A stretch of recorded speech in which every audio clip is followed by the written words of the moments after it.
Fox News recently reporting that the Heritage Foundation Oversight Project obtained emails from Senator Warren's office to the SEC through a FOIA request, days before Gary Gensler's Senate testimony back in September of 2021. The email from Warren's office includes a list of questions the lawmaker planned to ask SEC Chair Gary Gensler. Senator Warren asked those questions almost verbatim during that hearing. Joining us now to discuss is the Chamber of Digital Commerce founder and CEO, Perianne Boring. Perianne, thank you for joining us this morning. I know you've been tweeting about this. Give us a briefing on your thoughts.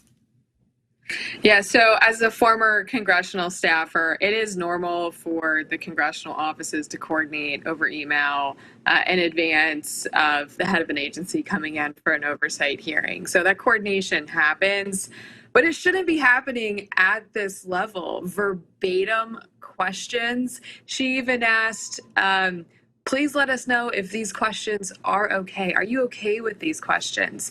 Congress has a critical role to provide oversight of the regulators. And who is in charge here? It really undermines her credibility as someone who's supposed to provide oversight over the SEC.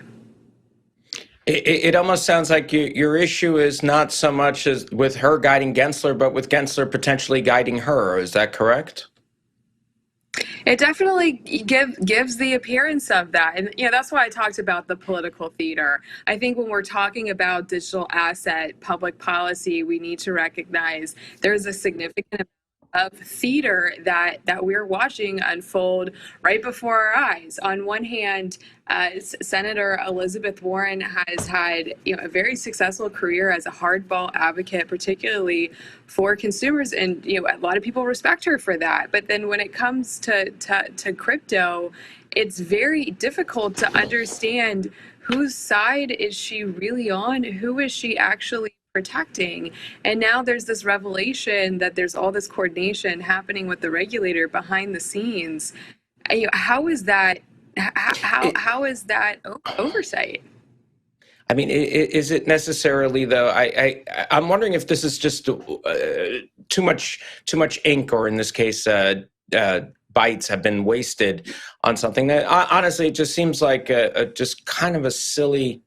It's stupid to be honest, but nonetheless, it just kind of seems silly. I mean, at the worst case scenario is that Liz Warren doesn't really know as much about crypto as she lets on. That's a potential. The other potential is that they just want to get through the hearings and move on already, and just everyone, as you said, it's kind of theater. So what's the big deal? I mean, okay, so great. We have a glimpse on how the sausage is made, but we all know what's in sausage. I mean, what's the big deal? The entire crypto industry. I mean, the SEC has really stood in the way of this industry being able to move forward.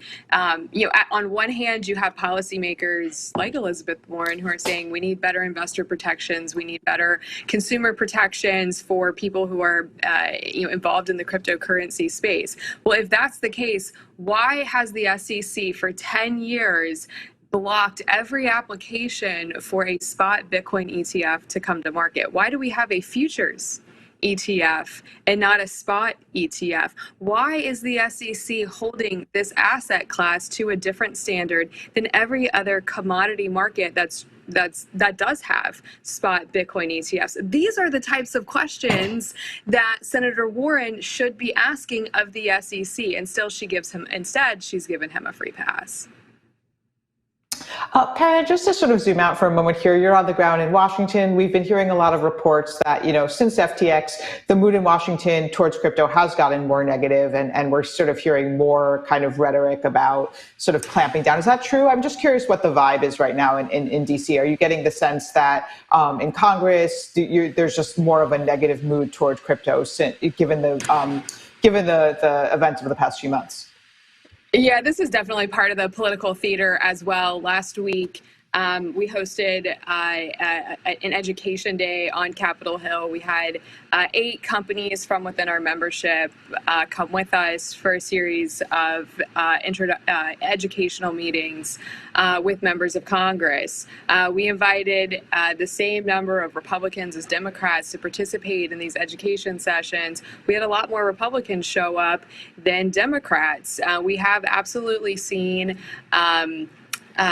more members of Congress, particularly Democrats, who are distancing themselves from this industry. They're less willing to come on shows like this, speak at at conferences or trade like trade publications. They're less likely to go on the record talking to the media on these issues. They're less likely to engage. They're withdrawing. And what we're starting to hear is that there's members who they're very, they feel like they've been tainted by the FTX situation and they just don't want to touch it. A lot of them are just scared. And I think a lot of this is because so many members, particularly from the left side, all took donations from FTX executives. So we saw that right after the FTX revelations back in November. It is starting to dissipate a little bit. We are starting to see more people being willing to participate in educational sessions, being willing to meet with crypto companies. But this absolutely was a setback for the industry. But it's not all bad. This has also made crypto a top priority, particularly in Congress, but also in Washington overall. So we do think there are opportunities to move smart and effective policy forward in the near future. So just want to make sure I understand what you're saying. That's super interesting. But on the one hand, you're saying there's like people that are disengaging, like they don't want to be attached to crypto in any way. But on the other hand, you're also saying that we're more likely to see regulation. So how does that, what do you mean? Like, because if they're disengaging, or are they sort of doubling down on regulation? Which do you think, which of those trends is more likely to prevail? Kind of a two-edged. Yeah, here's where it's kind of a two-edged sword. So on one hand, you have politicians and even regulators who are like, we don't know if we really want to talk to crypto companies, because you saw all these news stories of how many times SBF was at the White House. He went to the White House 4 times just in the recent past, right before the blow up.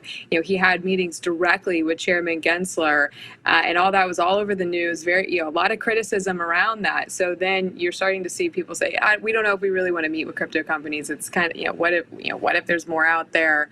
We don't want to find ourselves in the mid of a scandal. So they're starting to kind of close the door, less engaging, but at the same time, crypto policy is top of the priority list for Washington, D.C. And one way that this is demonstrated is in the House Financial Services Committee. They created a subcommittee on digital assets, fintech, and inclusion. So crypto policy is at the very top, but yet they're less likely today to talk with crypto companies directly than they were a year ago. So it's kind of a dangerous mix. But again, we are still optimistic about the future. We've got a lot of really great educational efforts underway, and believe there is an opportunity to move the industry forward with policymaking. We have reached out to the SEC and Warren's office about the emails we mentioned earlier. This morning, we have not heard back as of yet.